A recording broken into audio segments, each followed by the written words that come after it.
हमारी पुनः भेंट होगी तो 2025 चल रहा होगा, तो 2024 की लास्ट अदालत में आप सबका बहुत बहुत स्वागत। धन्यवाद सभी का वक्त से आ जाने के लिए। मैं कोशिश कर रहा हूं कि वीडियो रिस्टोर हो जाए, लेकिन आवाज सबको बराबर आ रही है। आप सबका बहुत बहुत स्वागत आज की अदालत में। थैंक यू सो मच आने के लिए, समय से आ जाने के लिए बहुत बहुत धन्यवाद। जो लोग इक्विटी रश के फेसबुक पेज के माध्यम से अदालत की कार्रवाई का प्रसारण देख रहे हैं, आप सबको भी नमस्कार, धन्यवाद आने के लिए आज की अदालत में। Thank you so much. और जो लोग जो बाद में इत्मीनान से रिकॉर्डिंग देखेंगे, आप सबका भी बहुत बहुत स्वागत। विशेष अदालत है क्योंकि 2024 समाप्त हो रहा है। 2024 बड़ा इवेंटफुल साल रहा। 2024 में काफी उठापटक हुई, काफी न्यूज फ्लो हुआ, चुनाव के परिणाम आए, बहुत कुछ हुआ।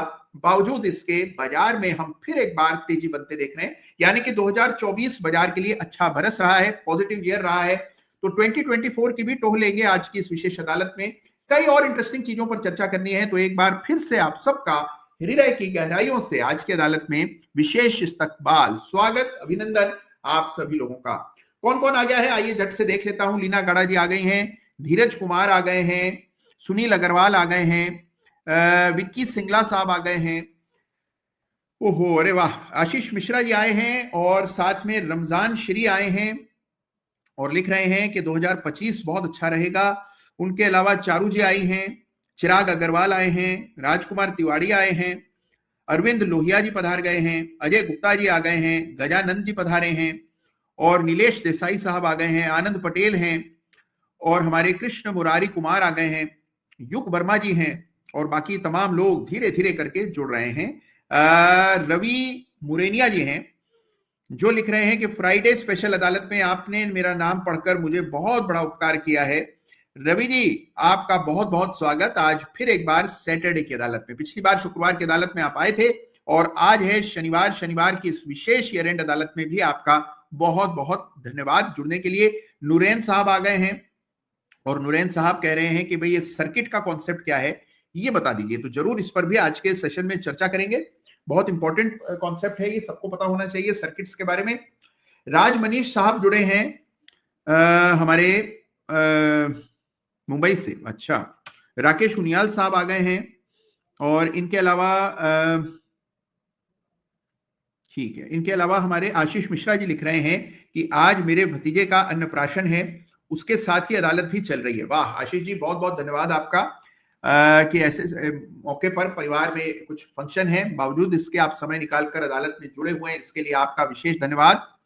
राकेश उनियाल साहब आ गए हैं, और बाकी जमबागी साहब आ गए हैं, तापस दास आ गए हैं, आनंद साहू आ गए हैं, तुषार मकवाना जी आ गए हैं, जेठालाल चोपड़ा आ गए हैं, और वाह हमारे सुनहरे नगमे साहब ऋषि कपूर, जय श्री राम। अब ये मुझे ऋषि कपूर कह रहे हैं या इनका स्वयं नाम ऋषि कपूर है ये मैं नहीं जानता हूं, लेकिन सुनहरे नगमे जी बहुत बहुत धन्यवाद आपका जुड़ने के लिए। सनराइज इवेंट नागपुर आ गए, सचिन चांसरिया जी पधार गए, सुरेंद्र सेन आए हैं, सुनिर्मल डे आए हैं, नागेश कुलकर्णी जी, संदीप कुम्हार जी, और बाकी धीरे धीरे करके सभी लोग जुड़ गए हैं। तो खचाखच भर चुकी है अदालत, और आज की अदालत बहुत विशेष होने वाली है क्योंकि साल का अंत हो रहा है। 2024 बड़ा ही इंटरेस्टिंग साल रहा। साल की मैं चर्चा करूंगा, लेकिन उससे पहले हमेशा की तरह आपको याद दिला दूं कि कुछ एक औपचारिकताएं हैं जिसके बारे में आपको पता होना चाहिए। बहुत इंपॉर्टेंट जानकारी है, हर सप्ताह आपको बताता हूं, इस सप्ताह भी बता रहा हूं कि investment in securities markets are subject to market risk.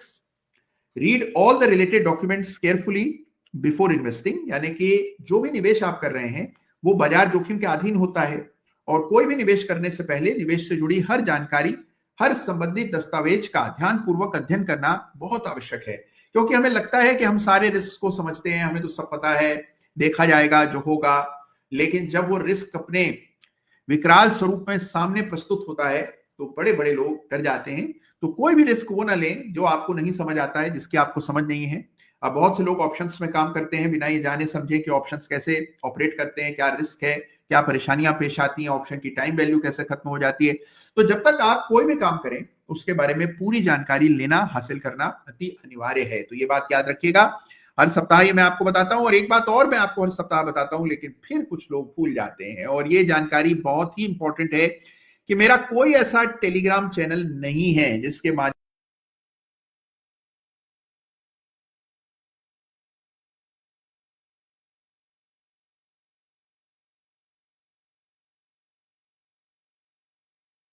कर रहे थे बाजारों की, चार्ट्स की, और मैं आपके सामने निफ्टी के चार्ट की चर्चा कर रहा था। तो दोबारा एक बार उस चार्ट का रुख करता हूं, और ये आपके सामने निफ्टी का वीकली चार्ट नहीं बल्कि ईयरली चार्ट है। उम्मीद कर रहा हूं सबको स्क्रीन अब ठीक दिख रही होगी। ओके, ये ईयरली चार्ट है निफ्टी का। और क्या मेरी आवाज आ रही है सबको बराबर? आवाज आ रही है तो एक बार यस लिख दीजिएगा।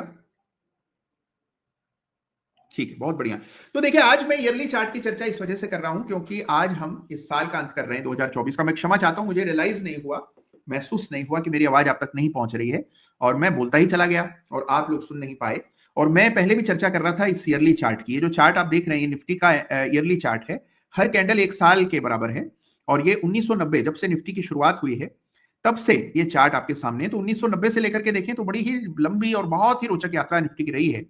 वहां से अगर आप देखेंगे तो ये पूरे 34 कैंडल हैं, क्योंकि निफ्टी की शुरुआत 1990 में हुई और अभी 2024 का अंत हम कर रहे हैं।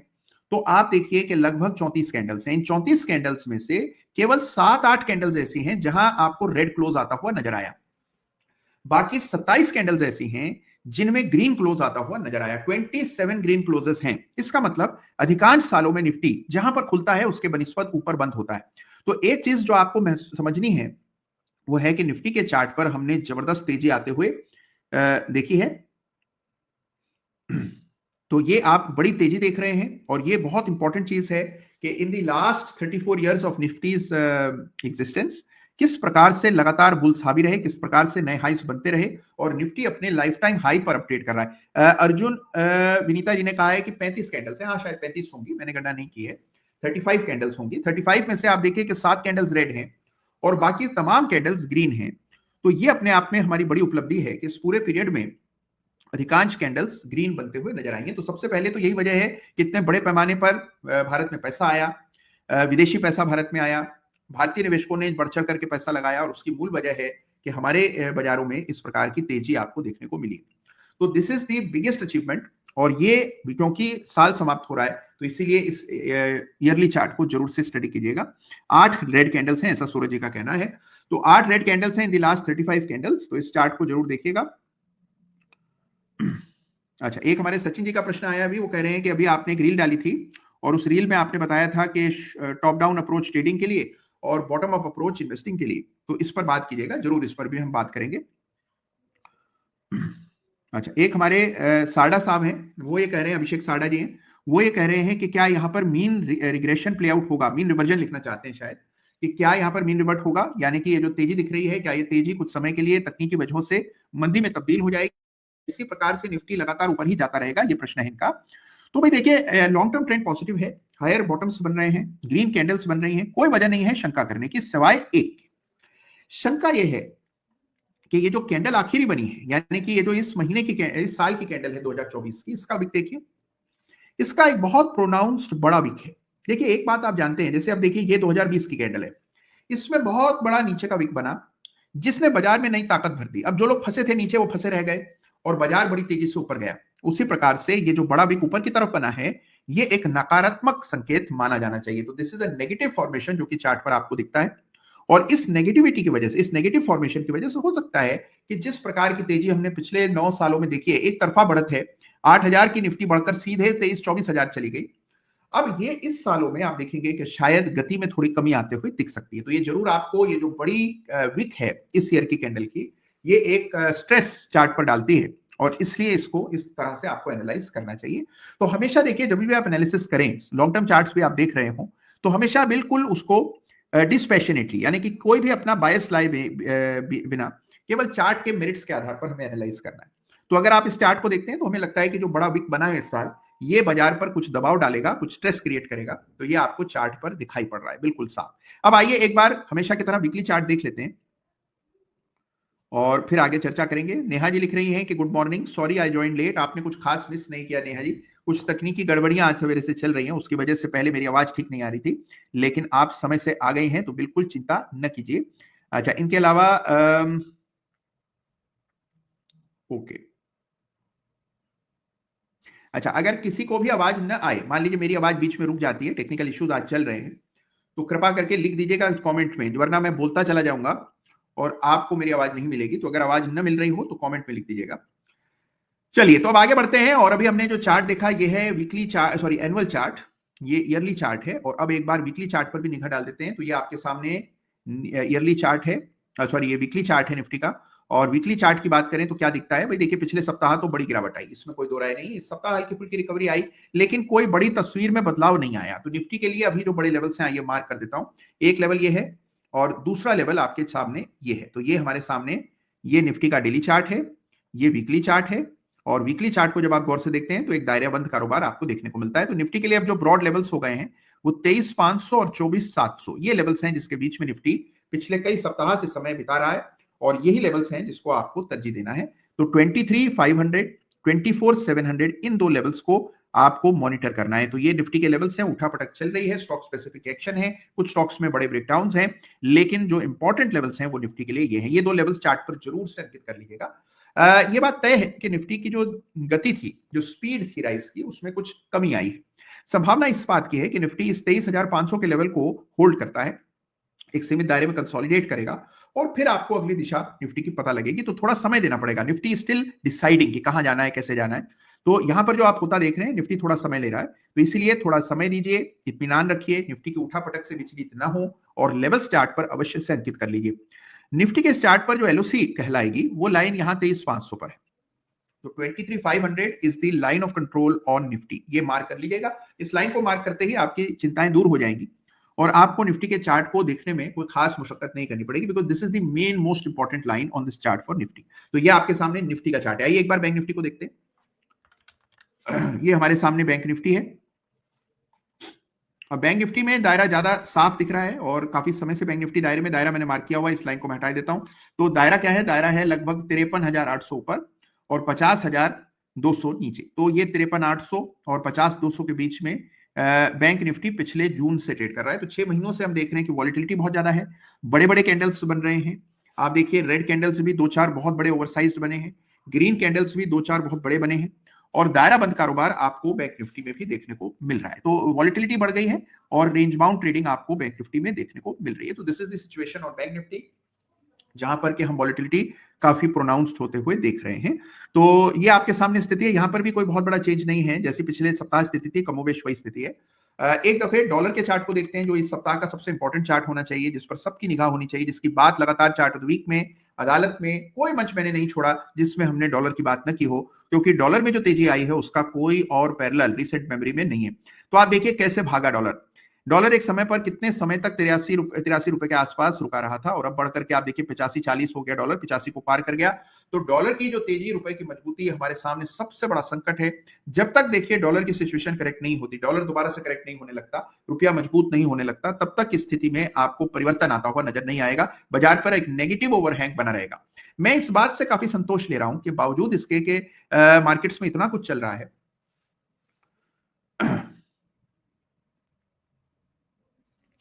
ओके तो इतना कुछ चल रहा है, उसके बावजूद भी हमारा ये जो डॉलर है, डॉलर की इतनी बड़ी तेजी के बावजूद भी हमारा बाजार गिरा नहीं है। तो मैं इसी चीज को लेकर काफी संतोष लेता हूं।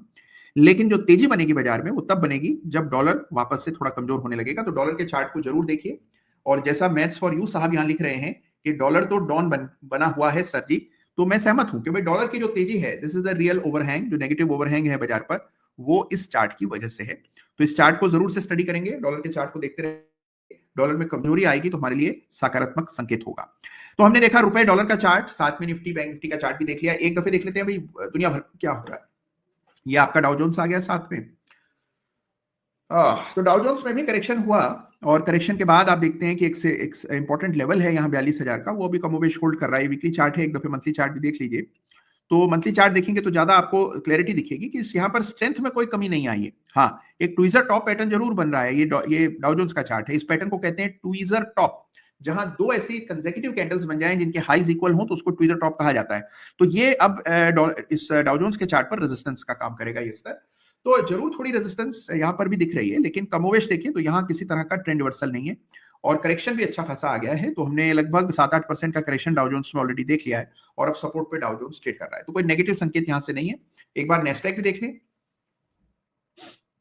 नेस्डैक तो बिल्कुल बिना चिंता के नए हाइज बना रहा है और टेस्ला के दम पर बना रहा है, न्वीडिया के दम पर बना रहा है, तो वहां तेजी जो की त्यों बनी हुई है, तो नेस्डैक के चार्ट से कोई परिवर्तन नहीं है।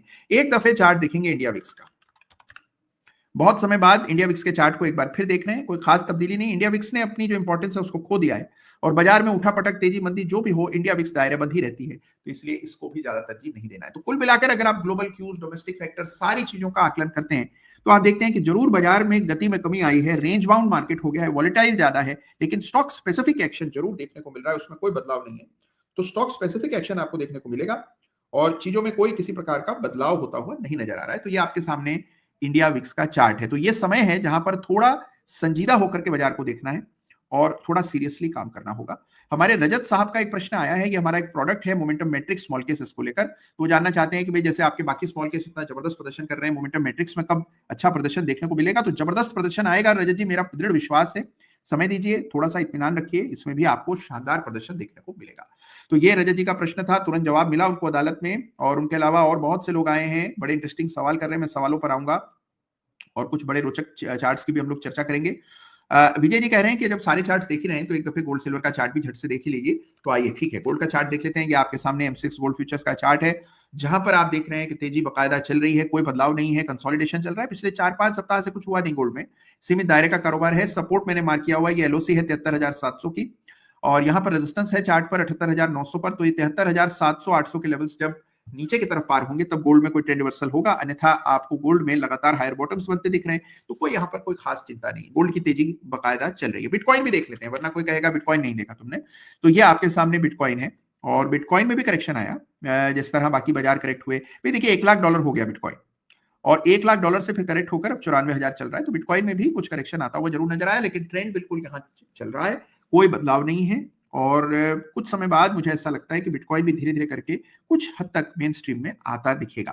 तो ये बिटकॉइन में भी तेजी आते हुए नजर आ रही है। तो कुल मिलाकर चीजें ठीक हैं, जरूर मध्यम है, ऐसा नहीं कि कोई बड़ी रनवे रैली के संकेत हैं, लेकिन काबू में है। और साल के अंत में अगर मार्केट्स स्टेबल हैं तो ये अपने आप में बड़ी उपलब्धि है। तो this has been a good year and let us hope कि 2025 एक स्वर्णिम ग्लोरियस साल हो। ये मेरी सबके लिए शुभकामनाएं भी हैं अग्रिम, और बाजार से भी मेरी यही उम्मीद है। तो हमने देखे दुनिया भर के बाजारों की टो ले ली, कोई कुछ भी नहीं छोड़ा। Nifty, equity, currency, global markets, bitcoin, सबकी चर्चा हो गई। तो अब आइए आगे बढ़ते हैं और कुछ इंटरेस्टिंग चार्ट्स की चर्चा करते हैं। अच्छा, एक हमारे सिनेमैटिक किंग है, इन्होंने बड़े ही सिनेमैटिक अंदाज में, यानी कि बिल्कुल फिल्मी अंदाज में अपना मुकदमा ठोक दिया है। ये कह रहे हैं my Lord case file on Ram Ratan wire. अच्छा, तो आइए चार्ट देख लेते हैं।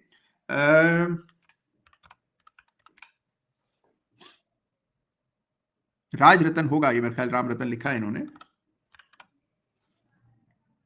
ये राज रतन ग्लोबल वायर, इस पर प्रश्न है इनका, और इनका ये मुकदमा डाल रहे हैं इस पर कि भाई ये तो पैसा बर्बाद कर रहा है।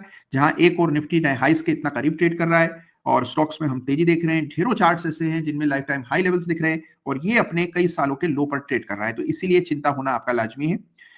कमजोर चार्ट है, ब्रेकडाउन हुआ, कई सारे मौके दिए इसने आपको निकल जाने के। अब देखिए, चार्ट कोई आपके घर में चिट्ठी, तार, पोस्ट कार्ड तो भेजेगा नहीं कि भाई बेच लो, अभी भी समय है, मैं गिर जाऊंगा।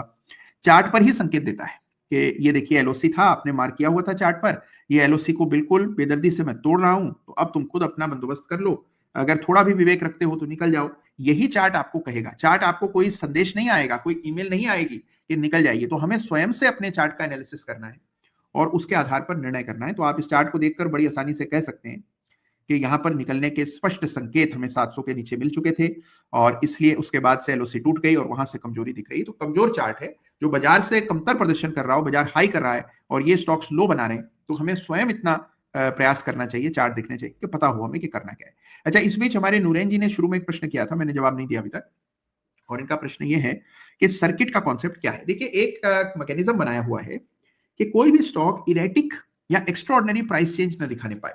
मान लीजिए कोई से 100 रुपए पर चलता है, अब जैसे कि राजरत्न ग्लोबल वायर, जिसका कि स्क्रीन पर आप चार्ट देख रहे हैं, ये मान लीजिए 490 रुपए चलता है। अब ऐसा नहीं होना चाहिए कि 490 रुपए का शेयर अगले दिन 200 रुपए पर खुल जाए, या 490 रुपए का कोई शेयर अगले दिन 1000 रुपए पर खुल जाए। तो एक लेवल से ऊपर प्राइसेस के बढ़ने या घटने पर एक प्रकार का रोक लगा दी जाती है, क्योंकि कई बार खबरें आए और एक्सेसेस हो जाए, यानी कि अति हो जाए, चाहे तेजी की तरफ या मंदी की तरफ, और उसकी चपेट में साधारण रिटेल इन्वेस्टर्स आ जाएं या किसी मैनिपुलेशन के शिकार हो जाएं। इससे बचाव के लिए नियम बनाए गए हैं कि एक दिन में एक सीमित फीसदी से ज्यादा या कम शेयर को न तो बढ़ने दिया जाएगा न घटने दिया जाएगा। तो इसे सर्किट फ्रीज कहते हैं। मान लीजिए किसी स्टॉक में 20% का सर्किट है, अभी तक सर्किट नहीं लगा, पहली बार 20% का सर्किट लगता है, तो 20% शेयर एक दिन में बढ़ या घट जाता है, तो उसके बाद उसमें ऊपर के दामों पर खरीदारी की अनुमति नहीं होती है।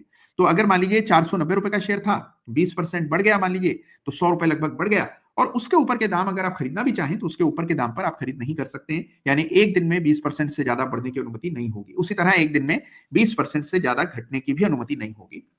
उसके बाद अगले दिन फिर 10-10% के दो सर्किट, इस प्रकार से रूल बनाए गए हैं कि कितना स्टॉक एक दिन में बढ़ घट सकता है। ये निवेशकों के हितों को ध्यान में रख करके किया गया है, जिससे कि कभी भी ऐसा ना हो कि वाइल्ड फ्लक्चुएशंस आपको देखने को मिले, और वाइल्ड फ्लक्चुएशन से आपकी बचाव हो, इसी उद्देश्य से ये काज किया गया है। तो इसी को सर्किट फ्रीज कहते हैं।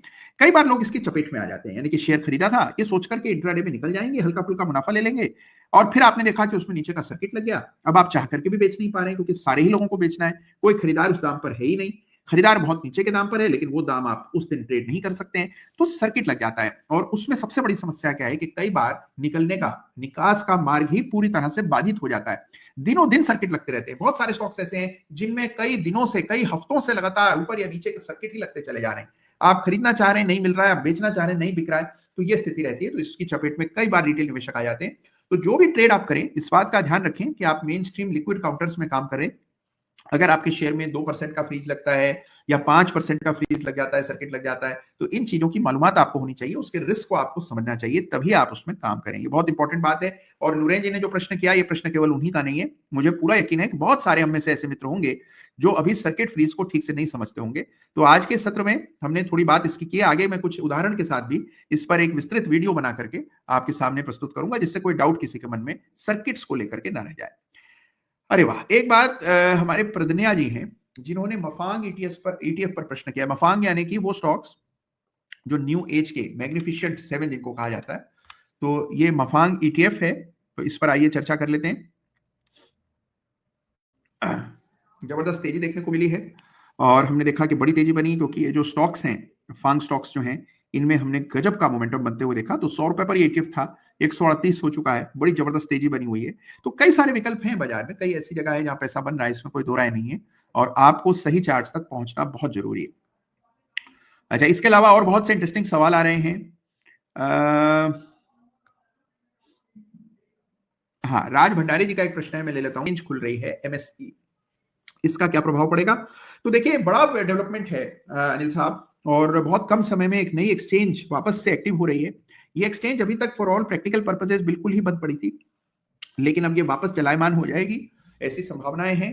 देश के कुछ बड़े अग्रणी ब्रोकर्स एक साथ एकजुट हुए हैं, जिसमें जीरोधा भी है, शेयर इंडिया भी है, और भी कई सारे ब्रोकर्स हैं, और ये सब मिलकर इस एक्सचेंज में इन्होंने बड़ा बड़ा स्टेक लिया है, यानी बड़ा बड़ा हिस्सा लिया है। इससे इस एक्सचेंज में नए प्राण फूंकने का काम ये लोग करेंगे, और ये एक्सचेंज अगर आ जाती है तो एक तीसरी एक्सचेंज हो जाएगी एनएससी बीएससी के अलावा। हाँ, किसी भी नई एक्सचेंज में वॉल्यूम लाने में सुचारू गतिविधि हो, लोगों की रुचि उसमें बने, उसमें वो लोग ट्रेड करने लगे, ये सब सुनिश्चित करने में समय जरूर जाएगा, लेकिन बाजार के लिए एक अच्छा स्टेप है। इससे मोमेंटम बनेगा, कई सारी नई स्ट्रेटेजीज वहां पर इंप्लीमेंट होती दिखेंगी, और जो अभी तक हमारी डिपेंडेंस है दो एक्सचेंजेस पर, उसमें भी कुछ कमी आएगी। तो एक और बाजार का विस्तार हो रहा है। देखिए, ये सारा जो कुछ आप देख रहे हैं, ये बाजार के विस्तार का सूचक है। बाजार बड़ी तेजी से फैल रहा है और लोग इसका हिस्सा बन रहे हैं। तो यही कारण है कि एक तीसरी एक्सचेंज भी अब शुरू होने जा रही है।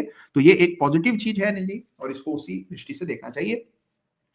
हाँ, इसका फायदा किसको होगा? कई सारे उन ब्रोकर्स को जो कि स्टेक ले रहे हैं, जिनका कि इसमें दखल है, और जो इस एक्सचेंज पर नए प्रोडक्ट्स ला करके अपने वॉल्यूम को बढ़ा सकते हैं। जब से वीकली एक्सपायरीज पर रोक लगी है और पर सीमा तय हुई है, तब से कुछ ब्रोकर्स की आमदनी पर फर्क पड़ा है, एक्सचेंज की आमदनी पर भी फर्क पड़ा है। तो उसकी भरपाई करने के लिए ये सारी कार्रवाई चल रही है।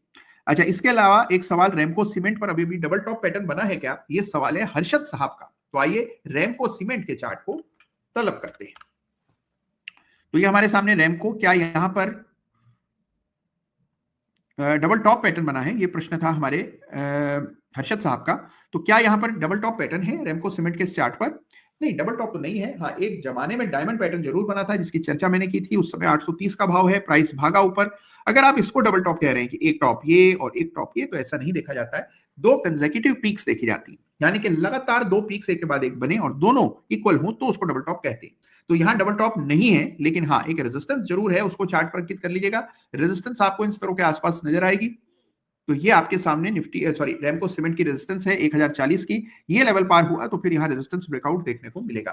तुरंत बिना समय गंवाए आपको जवाब मिलते हैं इस अदालत में, जहां पर कि हम चार्ट्स प्रतिदिन देखते हैं, इंटरेस्टिंग चार्ट्स की चर्चा करते हैं, और इस सप्ताह भी कुछ बड़े ही रोचक चार्ट्स देख रहे हैं। तो आपके सामने रैमको सीमेंट के चार्ट पर डबल टॉप नहीं है, इसकी मैंने पुष्टि कर दी है। और कई सारे और इंटरेस्टिंग सवाल आ रहे हैं हमारे। ठीक है, आटा माझी सटकली, वाह, इंटरेस्टिंग नाम है और उससे इंटरेस्टिंग तस्वीर है आपकी। लेकिन ये कह रहे हैं कि भाई J&K बैंक के बारे में कुछ बताओ। क्या बताएं भाई, इंटरेस्टिंग बैंक है, अच्छा बैंक है, अच्छा काम कर रहा है, और काफी बड़ा इनका कारोबार J&K में है, लेकिन धीरे धीरे अपने बैंक को फैला रहे हैं और J&K के बाहर भी काम करना शुरू किया इस बैंक ने। तो आइए झट से एक बार J&K बैंक के चार्ट को भी देख लेते हैं। ये आपके सामने जम्मू एंड कश्मीर बैंक, और आप देख रहे हैं करेक्शन आया यहां पर भी, 150 रुपए से स्टॉक घट करके 9400 रुपया हुआ। 100 के आसपास पिछले कुछ सप्ताह से रेंज बाउंड ट्रेडिंग चल रहा है, और ये आपके सामने स्ट्रक्चर है, 94 का सपोर्ट है, वो सपोर्ट होल्ड कर रहा है। तो करेक्शन आने के बाद एक मेजर लेवल के आसपास ट्रेड करता दिख रहा है। भाई ये फिबोनाची डालते हैं, तो ये मैंने लीजिए फिबोनाची लगे हाथों डाल दी। आप देखिए कि 38.2% का स्तर जो है वो 100 रुपए के आसपास है, वहीं पर सपोर्ट मिल रहा है। यहां से बाउंस आया तो अगला जो रेजिस्टेंस चार्ट पर है वो 115, और उसके बाद फिर 144, ये दो लेवल्स हैं इस चार्ट पर। J&K बैंक, इस पर अभी एक प्रश्न आया था, तो कंसोलिडेशन के दौर से स्टॉक गुजर रहा है। ओके, तो ये राम फूड एंड ट्रेवल का सवाल था, तुरंत जवाब मिला उन्हें अदालत में। बहुत इंटरेस्टिंग और सवाल आ रहे हैं। अच्छा, एक हमारे सांघवी साहब हैं, समीर सांघवी जी, और समीर सांघवी साहब कह रहे हैं सर कभी तो सवाल लो हमारा भी। सवाल उनका केपीआर मिल पर है कि इस पे एलओसी कहां पड़ेगी। तो आइए एलओसी डाल करके देखें for this chart of KPR mills. Okay, so this is daily chart. बड़ा करेक्शन आया इस सप्ताह, भाई तेजी भी बड़ी आई तो करेक्शन भी बड़ा आया। अब रहा सवाल एलओसी का, तो ये मैंने डाली हुई है, यही एलओसी है 888 पर, जो कि स्टॉक के लिए बड़ा सपोर्ट था, उससे पहले बड़ी रेजिस्टेंस था यही लेवल। तो ये 888 का जो स्तर है, ये अगला सबसे इंपॉर्टेंट लेवल है, तो इसी को एलओसी मान करके चलना है आपको। ये सवाल हमारे समीर सांघवी साहब ने पूछा कि क्या एलओसी होना चाहिए on this chart for KPR mills. तो करेक्शन आया तो सभी इसकी चपेट में आ रहे हैं, इसीलिए सब सही स्टॉप लॉस रखिए, सही एलओसी मार्क कीजिए। अच्छा, विनय मिश्रा जी लिख रहे हैं कि एक दफे जरा क्रूड के चार्ट को भी देखिएगा ना। तो आइए क्रूड के चार्ट पर भी एक निगाह डाल देते हैं।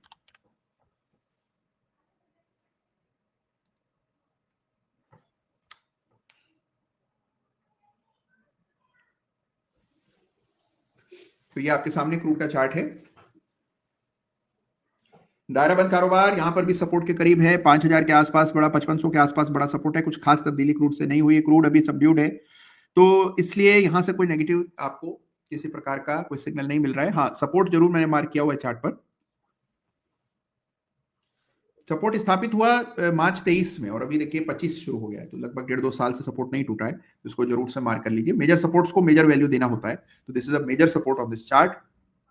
अच्छा, इसके बाद और बहुत इंटरेस्टिंग सवाल आ रहे हैं, जल्दी जल्दी रैपिड फायर अंदाज में चार्ट्स देखेंगे आइए, क्योंकि हम सवाल इतने आ रहे हैं, तो सबसे इंटरेस्टिंग जो सवाल आ रहे हैं मैं झट से एक एक करके जवाब दे रहा हूं। हमारा एक सवाल पूछा अभी अनंतराज जी ने, मिथिलेश जी ने सवाल किया दो चार्ट्स पर, एक है केफिन टेक और दूसरा है अनंतराज। चाहिए फटाफट देखेंगे अनंतराज, ये है चार्ट आपके सामने, गजब की तेजी अनंतराज में आई है, चार्ट ऑफ द वीक में भी कवर हुआ अनंतराज, और उसके बाद बड़ी शानदार तेजी, क्या तेजी बनी है, अनबिलीवेबल। और ये डेटा सेंटर की कहानी के आधार पर आपको तेजी आते हुए दिख रही है। 765 पर एक एलओसी डाल दीजिए, ये इमीडिएट सपोर्ट है, एलओसी तो यहां डलेगी 660-65 पर, लेकिन इमीडिएट सपोर्ट चार्ट पर ये होगा। अनंतराज के साथ के फिनटेक को भी देखते हैं, और यहां पर भी अद्भुत तेजी देखने को मिली हमें।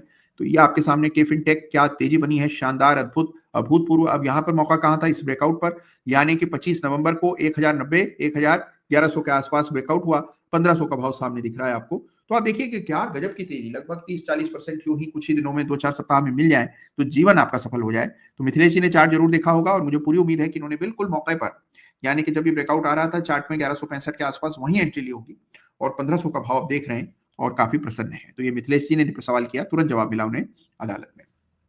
अच्छा, एक कृष्ण मुरारी कुमार साहब हैं जो सवाल कर रहे हैं कि मेरा क्वेश्चन भी ले लो सर, जिंदल स्टील पावर। आइए फटाफट चार्ट देखते हैं, जेएसपी।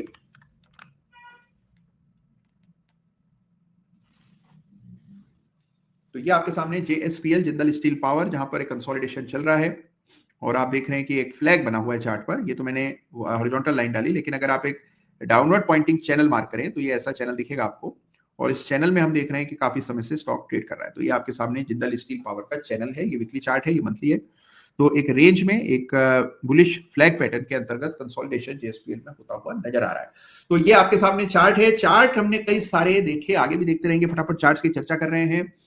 हाँ, एक हमारे सनी विश्वकर्मा जी हैं जो अपनी आप पीती बता रहे हैं, कह रहे हैं कि सर नवंबर अच्छा महीना नहीं रहा, नुकसान हुआ था, कई सारे स्टॉप लॉस हिट हुए, दिसंबर में भी कोई खास अपॉर्चुनिटी नहीं आई है, क्या मैं कोई गलती कर रहा हूँ या ये बाजार की बदली हुई चाल का नतीजा है, केवल इन्वेस्टिंग में पैसा बन रहा है?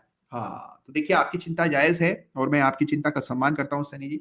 लेकिन देखिए क्या है, बाजार कभी भी एक सा मौसम नहीं रखता है, कभी मौसम बहुत खराब होता है तो कभी बहुत अच्छा, कभी बीच का मौसम होता है जहां पर कुछ अच्छा कुछ खराब या सहनीय मौसम होता है।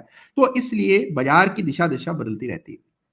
तो अगर एक महीना खराब हो जाए, उम्मीद से कमतर प्रदर्शन आए, नुकसान में आपको जाना पड़े, तो उससे विचलित नहीं होना है। एज लॉन्ग एज कि आप सिस्टम फॉलो कर रहे हैं और रूल बेस्ड ट्रेडिंग कर रहे हैं, तो ये उतार चढ़ाव, फ्लक्चुएशन, इन चीजों से परे जाकर के आपको ओवरऑल तस्वीर देखनी है। तो इसीलिए अगर एक महीना खराब भी हो जाए तो कोई खास तब्दीली उससे आपकी न तो जोश पर आनी चाहिए और ना ही ट्रेडिंग की आपकी इन्वेस्टिंग की जो रणनीति है उसमें कोई बदलाव आपको करना चाहिए। तो सनी जी बिल्कुल करते रहिए, चिंता मत कीजिए, और हाँ, इन्वेस्टमेंट में तो आपका पैसा बनी रहा है, इसमें कोई दो राय नहीं। अच्छा, हमारे कैलाश सिंह साहब हैं, वो एक स्टॉक का नारा लगा रहे हैं और उनका नारा है EIH EIH EIH। वाह, इससे मुझे याद आता है कि ये आपके सामने EIH का चार्ट है, इसे भी चार्ट ऑफ द वीक का खिताब मिला हुआ है और जबरदस्त तेजी बनी है। यहाँ एक पैटर्न बनता दिखा मुझे और इस पैटर्न को डबल बॉटम कह सकते हैं। डबल बॉटम की मैंने रेखा पहले की डाली है और ये लाइन पार नहीं हुई, पार होगी, ब्रेकआउट होगा तो जरूर खरीदारी की बात करेंगे। LOC जहां तक है तो यहां डाल दीजिएगा। तो ये आपके सामने LOC है 357 का और ये स्ट्रक्चर है जहां डबल बॉटम जैसे आकृति चार्ट पर उभर रही है, ब्रेकआउट आने पर आपको बाय के संकेत मिलेंगे। EIH यानी कि ईस्ट होटल्स का चार्ट है।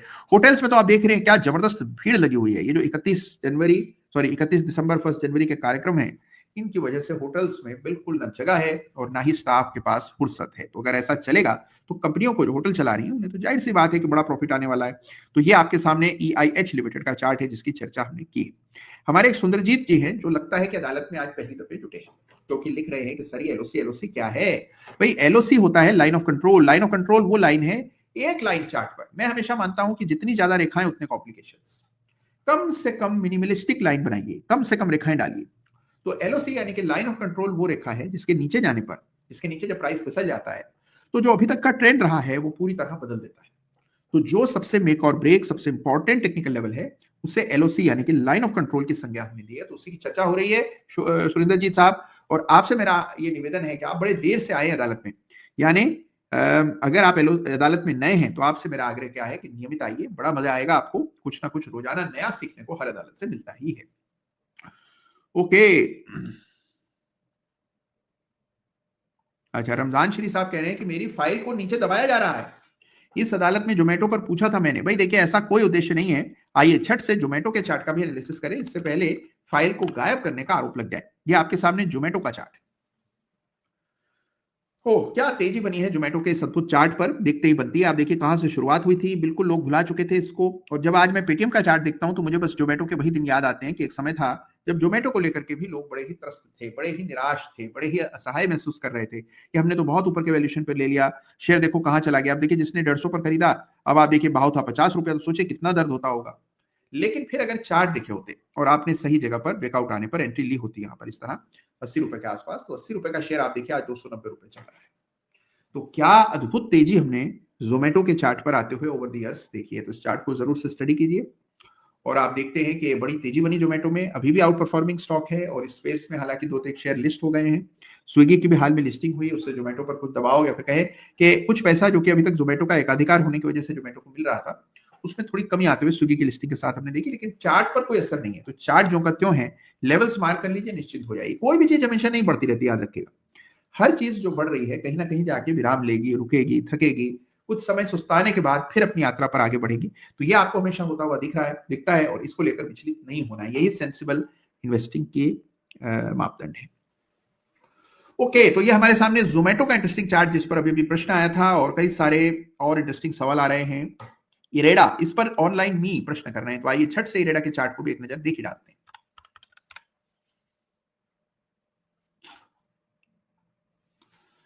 ये है इरेडा। भाई देखिए, अति हुई इरेडा में हमने ब्रेकआउट आते हुए देखा, यहाँ पर 220 से सीधे 300 चला गया 2 सप्ताह में, फिर करेक्शन आकर वापस 196। तो करें तो क्या करें भाई? देखिए, सबसे पहले तो सपोर्ट मार्क कर लें आप।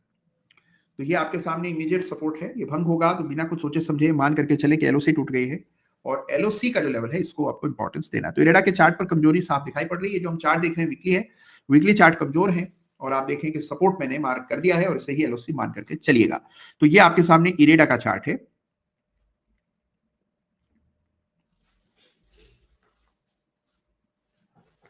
ओके,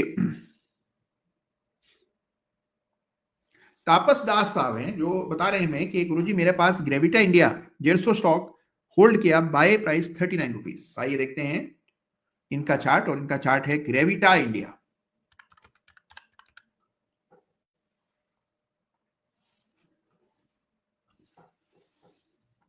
ये ग्रेविटा, अगर मैंने ठीक पढ़ा, कोई गलती हो गई हो, अगर मैंने ठीक पढ़ा तो आपने लिखा है कि मेरे पास ग्रेविटा इंडिया 150 स्टॉक है, बाय होल्ड प्राइस 39 रुपीज। अरे वाह, बहुत बढ़िया।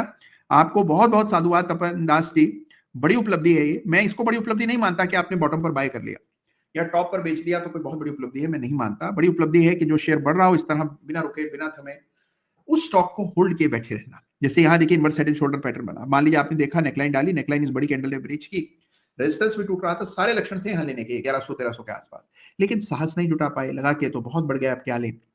तो ये ग्रेविटा इंडिया का चार्ट है। बड़ी ताकत चाहिए होती है जो लोग होल्ड करते हैं उनको, तो मैं हमेशा उनका विशेष सम्मान करता हूं। तो अगर आपने कोई स्टॉक खरीदा, 4x हो गया, 5x हो गया, यानी कि 5 बैगर हो गया, 4 बैगर हो गया, तो ऐसे चार्ट्स में बने रहना, होल्ड करना उन्हें बहुत बड़ी बात होती है, और उसके लिए बहुत आपको आत्मविश्वास और डिटर्मिनेशन चाहिए। तो this is a psychological rebellion.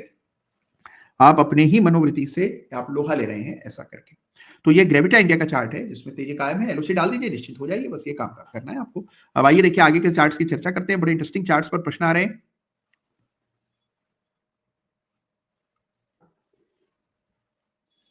अच्छा, टेक विद काव्या साहब हैं जो कह रहे हैं इरेडा के चार्ट को देखिए, मैंने अभी अभी देखा, बस हो सकता है आप मिस कर गए हो, एक बार रिकॉर्डिंग देख लेंगे थोड़ा पीछे आगे करके, तो आपको एनालिसिस मिल जाएगा फॉर इरेडा। अभी अभी चार्ट हम लोगों ने देखे। अच्छा, इसके अलावा एक सवाल मुकेश चौधरी साहब पूछ रहे हैं, जीआरएससी का जाप कर रहे हैं। जीआरएससी मतलब होता है गार्डन रीच शिप बिल्डिंग, और इसमें भी हमने कुछ मोमेंटम बनते हुए देखा। फिर एक बार कुछ समय से सबड्यूड थी सारी डिफेंस कंपनियां, कुछ तेजी बनी है, स्ट्रक्चर में कुछ सुधार जरूर है। ये रेखाएं मैंने इस तरह डाली हुई हैं, ये लेवल पार होगा मान लीजिए 1750-57 का, तो तब इसको आप एनालाइज कीजिएगा। तो ये हमारे सामने garden reach ship building, support अब स्टेब्लिश हो गया है, सपोर्ट आपको 1400 के आसपास नजर आता है, तो वही एलओसी डाल दीजिए, और गार्डन रीच शिप बिल्डिंग के चार्ट को भी इस सप्ताह जरूर से स्टडी कीजिएगा। एक चीज जो देखकर मुझे बड़ा हर्ष होता है, आपको शायद महसूस ना होता हो क्योंकि आप लोग वो तस्वीर नहीं देख पाते हैं, लेकिन ये अदालत बहुत समय से चल रही है, और इस अदालत में मैंने देखा है कि जो सवालों की गुणवत्ता है, जिस प्रकार के सवाल हर सप्ताह आते हैं, उसमें जमीन आसमान का फर्क पिछले कुछ सप्ताहों में आया है। तो अब जो सवाल आते हैं, जैसे अभी एक गार्डन रीच पर सवाल आया, ये फला पैटर्न बना है क्या, इसमें क्या किया जाना चाहिए, रेजिस्टेंस कहाँ है, इस तरह के सवाल आते हैं। तो ये जो चेंज आया है ये अपने आप में बहुत बड़ा है। Quality of stocks and quality of questions, दोनों में बहुत बड़ा फर्क है। अच्छी फंडामेंटली स्ट्रॉन्ग कंपनीज जिनके ग्रोथ प्रोस्पेक्ट्स अद्भुत हैं और चार्ट शानदार हैं, उन्हीं में बस आप पैसा डालते रहते हैं, तो आपको इक्विटी की तुलना में बेहतर रिटर्न मिलने की उम्मीद करना चाहिए। तो ये हमारे सामने गार्डन रिच बिल्डिंग का चार्ट है जिस पर प्रश्न किया था किसी ने, तो उसका जवाब मिला। एक हमारे कृणाल ठाकुर साहब हैं, वो ये कह रहे हैं कि सर मेरा क्वेश्चन ले लो, सवाल एंजल वन और जी पर है। तो सबसे पहले तो जी का ही चार्ट देख लेते हैं क्या हो रहा है। ये जी एंटरटेनमेंट, कॉर्पोरेट डेवलपमेंट जबरदस्त हो रही है, वीकली चार्ट है, बड़ी गिरावट आई है, गिरावट के बाद सपोर्ट के करीब ट्रेड कर रहा है। तो ये आपके सामने चार्ट स्ट्रक्चर है फॉर जी एंटरटेनमेंट, कमजोर चार्ट है, ये हम वीकली चार्ट देख रहे हैं। तो एक जमाना हो गया जी ने परफॉर्म नहीं किया, और वही होता हुआ आपको दिख रहा है। तो this is the chart for Zee entertainment, जिस पर अभी भी एक प्रश्न आया था।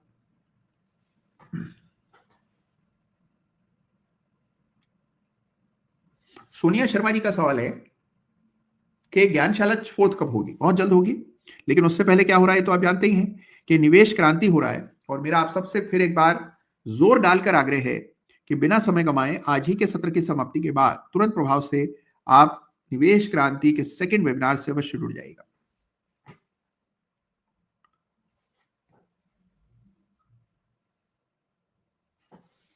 अच्छा, कई सारे चार्ट्स की चर्चा करना आप लोग चाहते हैं। तारकेश्वर राव साहब मुस्कुराते हुए सवाल कर रहे हैं कि हिंद कॉपर का चार्ट देखिए, तो आइए हिंद कॉपर का भी चार्ट देख लेते हैं फट से।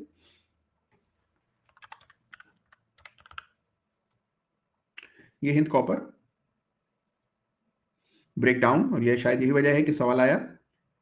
मैं थोड़ा चेंज करूंगा लेवल्स को, तो ये लेवल है और ये लेवल जो है ये टेंटेटिवली टूटता हुआ नजर आया। राइट, अब यहाँ से और गिरावट अगर गहराई तो इन कॉपर में भी सब्सटेंशियल करेक्शन देखने को मिल सकता है। स्ट्रक्चर में टॉपिंग आउट फॉर्मेशन चार्ट पर देखने को मिल रहे हैं। तो इंटरेस्टिंग चार्ट्स हैं। और देखिए, एक चीज आपको चार्ट सिखाते हैं, और ये एक प्रकार का जीवन दर्शन यानी कि लाइफ फिलोसफी है, कि कुछ भी स्थायी नहीं है। जो चीज आज बड़ी अच्छी लग रही है, जो स्टॉक या ट्रेड आपको बड़ा शानदार लग रहा है, वही ट्रेड वही इन्वेस्टमेंट 2 दिन बाद 4 दिन बाद बड़ा बुरा लगने लगता है। तो इसीलिए याद रखिए कि बाजार आपके इमोशंस का इम्तिहान लेता है हमेशा। तो उसको लेकर के आपके मन में हमेशा एक भाव संभाव होना चाहिए और इसको समझना चाहिए। तो ये हमारे सामने चार्ट की चर्चा हम लोग कर रहे हैं, और ये हिंद कॉपर का वीकली चार्ट है जिस पर हम लोग निगाह डाल रहे थे। घर की रसोई ने सवाल पूछा है हडको, और उसके अलावा सोनिया जी का प्रश्न मैं पूछ चुका हूं। तो घर की रसोई नाम बड़ा अच्छा है, हडको, ये चार्ट बड़ा अच्छा है। तो आइए हडको के चार्ट को।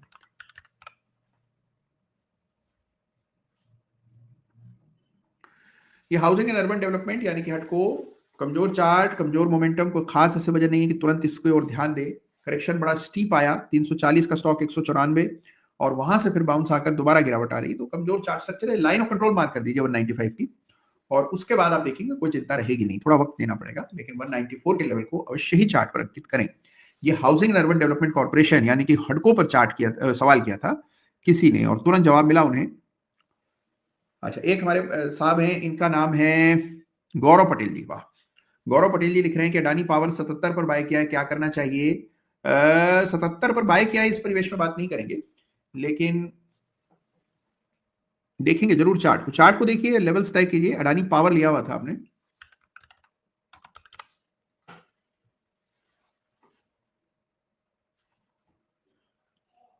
77 रुपए, ये तो कुछ और है अडानी।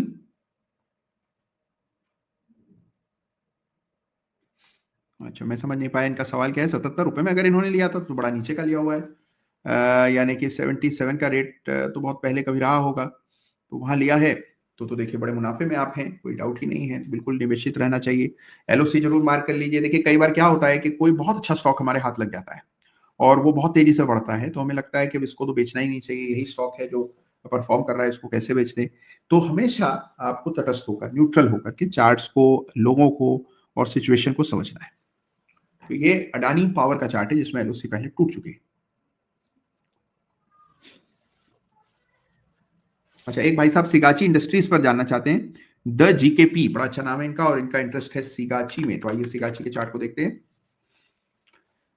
यहां पर भी कमजोरी व्याप्त है, और चार्ट में एक बड़ा गैप बना था जिसको ब्रेकअवे गैप कहा जाता है। बेरिश ब्रेकअवे गैप बना था, वहां से स्टॉक ने पलटकर पीछे देखा नहीं। 75 रुपए का शेयर घटकर 50 रुपए रह गया। तो कोई खास ऐसे कुछ इंटरेस्टिंग चार्ट पे है नहीं।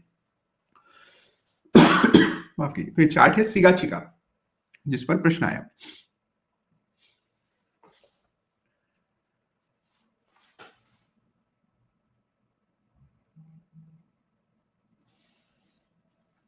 अच्छा, एक हमारे लड़ाकू छोरा, बहुत ही अच्छा नाम है आपका। अब ये देखना है कि आपके प्रश्न से कि क्या आप अपने नाम पर खरे उतरते हैं कि नहीं। सवाल इनका यह है कि बाबूजी, एलआईसी आईपीओ का 24 शेयर अभी तक रखा, पाल रहा हूं। अच्छा, पाल पोस कर बड़ा कर रहा हूं, लेकिन परेशान हो गया हुआ। भाई देखिए, एलआईसी लॉन्ग जेस्टेशन बिजनेस है, समय लेता है। तो एलआईसी जैसे शेयर में अगर आपने आईपीओ के समय निवेश किया था और अभी भी आप निवेशित हैं, जरूर स्टॉक में तेजी आई, फिर मंदी भी आई, लेकिन ऐसे चार्ट्स को वक्त देना जरूरी होता है, समय लेते हैं एलआईसी जैसे slow moving large cap stocks. तो थोड़ा वेट एंड वॉच कीजिए। हाँ, एलओसी जरूर मार्क कर लीजिए, और एलओसी अगर आपको डालना, समझना हो कि कहां डालना है, तो यहां पर इन स्तरों के करीब इसको ऐसे डाला जाता है। ये हमारे सामने चार्ट है फॉर एलआईसी। अच्छा, और बहुत से सवाल आ रहे हैं, इंटरेस्टिंग सवाल आ रहे हैं। एक सवाल है स्पाइस जेट को लेकर। आइए मैं चार्ट देख लेता हूं। इंडिगो में तो अच्छी तेजी बनी है, स्पाइस जेट का क्या हाल है देखते हैं। ये है, कुछ खास नहीं हो रहा है, रेंज बाउंड ट्रेडिंग है, और 56-57 पर चल रहा है। मैंने लाइन पहले की 73 पर डाली है। 73 पार करेगा ये स्टॉक, तब इस पर फिर पुनः विचार करेंगे। फिलहाल देखिए, हर व्यक्ति के पास पैसा सीमित है। एक बात समझिए, कितने भी बड़े धन कुबेर आप क्यों ना हो, आपके पास पैसा सीमित होगा, और विकल्पों का कोई अभाव ही नहीं है, असीमित विकल्प है, रोज कोई नया शेयर अच्छा दिख जाता है, कोई चार्ट बड़ा जबरदस्त दिखता है, कोई राय मशवरा अच्छी मिल जाती है। तो हमारे पास विकल्प इतने, पैसा सीमित है, इसलिए बहुत सोच विचार करके, पूरी तहकीकात करके, और जब चार्ट में कुछ ऐसा एक्स्ट्रॉर्डिनरी नजर आ रहा हो कि जो आपको लगता हो कि हाँ बहुत बड़ा गेम चेंजर है, तभी आप उस चार्ट पर काम करें, अन्यथा वेट एंड वॉच करें। नहीं निवेश करना भी एक प्रकार का निर्णय है, तो उस निर्णय को भी गंभीरता से सोच विचार करके लेना है। ओके, एक हमारे शिवशंकर साहब हैं, वो सवाल कर रहे हैं यूनिवर्सल केबल पर। तो आइए इस चार्ट को भी देखते हैं। ये स्टॉक भी बहुत अरसे से चर्चा में तो रहा है, लेकिन इसमें कुछ खास हुआ नहीं। तो आइए यूनिवर्सल केबल के चार्ट को देखते हैं।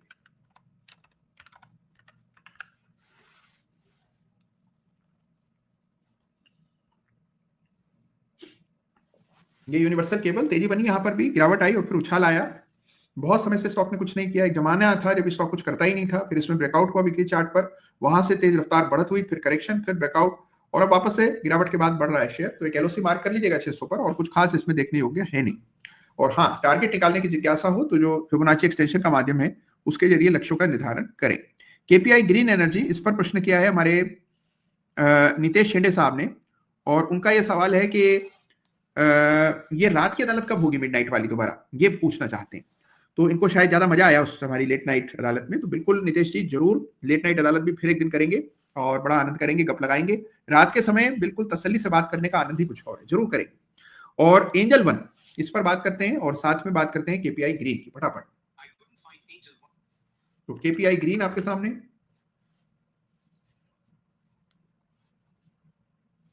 वाह, मेरे ख्याल से जो स्टॉक्स एसएमई एक्सचेंज पर लिस्ट हुए और जिनमें वैल्यू बनी है, उसमें अगर एक आपको लाइफ टाइम अचीवमेंट अवार्ड देना हो तो वो केपीआई ग्रीन होना चाहिए। एसएमई बोर्ड पर ये स्टॉक लिस्ट हुआ 18 रुपए से 1000 और 1000 से 800, क्या वेल्थ बनी है निवेशकों की।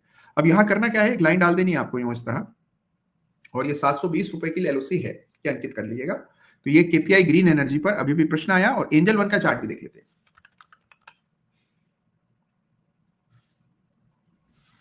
ये एंजल वन है, तेजी, फिर बड़ा करेक्शन, करेक्शन के बाद वापस सुधार, एक head and shoulder inverse pattern बना हुआ है, चाहे शायद इसी को लेकर प्रश्न है। तो इसका देखिए एलओसी जरूर मार्क कर लीजिए, और एलओसी आपको यहां डाल देनी है। तो ये आपके लिए सपोर्ट का लेवल है, और यही एलओसी है। 2750 से थोड़ा नीचे इस एलओसी की रेखा को रखें। तो ये आपके सामने हमने चार्ट्स की चर्चा की, बड़े इंटरेस्टिंग चार्ट्स की बात हम लोग कर रहे हैं। आज की चार्ट जो अदालत में हमने देखे हैं, बहुत ही इंटरेस्टिंग चार्ट्स हैं, तो इनको जरूर से स्वयं से भी स्टडी कीजिएगा। हमारे राजन अरोड़ा साहब चिंतित हैं रिलायंस को लेकर, वो कह रहे हैं सर रिलायंस में क्या होगा, क्या होने वाला है। तो आइए झट से एक बार रिलायंस के चार्ट को भी देख लेते हैं।